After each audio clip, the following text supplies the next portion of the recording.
my home and native land. There's nothing more Canadian than a Shoppers Drug Mart. Actually, it's the same logo as Super Farm in Israel. Canada, I would love to sneak back into the country. And this is our 8th stop on this incredible alumni road trip. Our alumni are our most important asset. Pardes as a network or movement of people who are driving this bigger vision of Jewish life. Shalom from Toronto! We are on our final stop of this amazing 8-city alumni road trip, and we're also on our final Mishnah, Chapter 10, Mishnah 9. HaPesach achar chatzot metameh et hayadayim. That eating the Paschal sacrifice after midnight causes one's hands to become impure. Now this echoes back to Exodus chapter 12, in which we're told that the Pesach has to be eaten b'chipazon, in haste. And here we see an actual deadline, a specific deadline, ad chatzot, until midnight. And we were talking in our learning together about the value of a tokef, the value of an expiration date.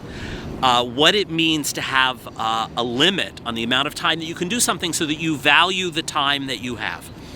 And this relates not only to the Korban Pesach, but it also ties in with the idea of matzah.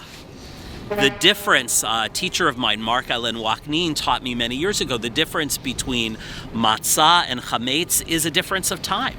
If it's less than 18 minutes, if it's more than 18 minutes. So matzah itself, like the Korban Pesach, seems to be saying to us, pay attention to the passage of time. Don't let time just pass by, but really value each moment.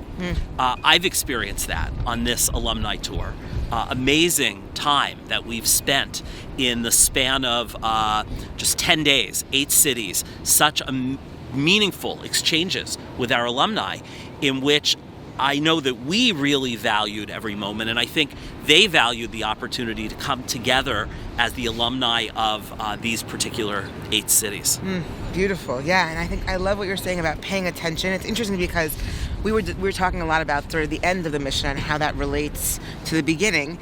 And the end of the Mishnah contains this interesting machloket, this disagreement between Rabbi Shmuel and Rabbi Akiva about what happens when I make a blessing, when I make a bracha over each of the different sacrifices that we have on the first night of Pesach. We actually have both the Korban Pesach as well as the Korban Chagiga, right, which here in our Mishnah is called the Zevach.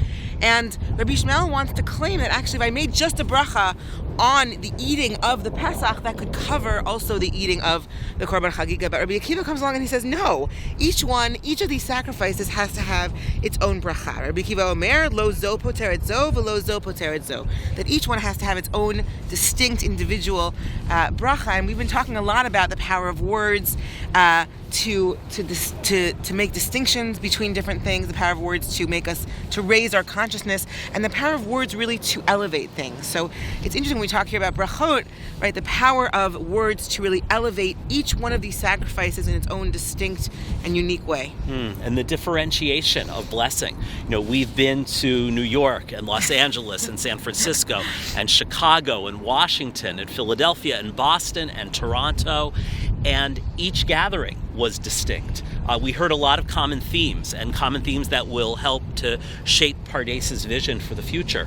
But each gathering, each set of alumni had its own differentiated quality of blessing to it. And I know we feel incredibly blessed to have had this experience. Absolutely. Yashar koach.